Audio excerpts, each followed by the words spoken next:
این آگهی عجیبو من تو دیوار دیدم، حالا تماس میگیرم ببینم قضیه چیه. الو سلام. خوب هستین؟ در رابطه با این آگهی که گذاشتین تماس گرفتم، کود انسانی برای گیاهان رشد چند برابری تضمینی. این چیه داستانش؟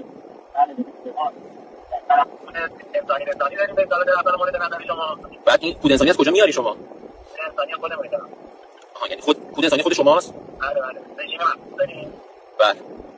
خودمون که تولید کنیم. یعنی محصول خود شخصی شماست؟ بله. آها. کاملا شخصی. یعنی بعد اون یعنی چیکار می‌کنی؟ برمی‌داری میارین با خودتون یا؟ بله. با خودمون میاریم هم در محل نه. آها، یعنی کارو در محل انجام میدین پای درخت ما مثلا. در واقع میرین همونجا پای درخت ما. بعد مرسی. بعد اینکه خدمتتون عرض کنم که چه جوری هزینه‌اش چجوریه؟ هزینه‌اش برای هر واژه خدمت 1 میلیون تومان هزینه کلیه. هزینه تو شما انجام میدید. یعنی هر دفعه میایین 1 میلیون میگیرین میرین تو حیاط ما. بله. بعد تضمینیه دیگه. بله تضمینیه.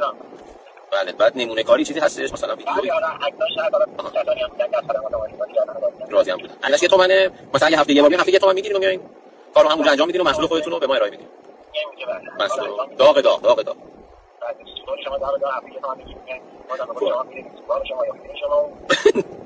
میشم ازت خیلی لطفی. مثلا تماس میگیرم، حالا شما آماده باشین دیگه، تغذیه‌ات آماده باشه که ان شاء الله رودپور برسه خدمت ما. اون چیزی که و جالبه خیلی شما آدم استثنایی هستی، خدا یه موهبت الهی فکر کنم به شما داده.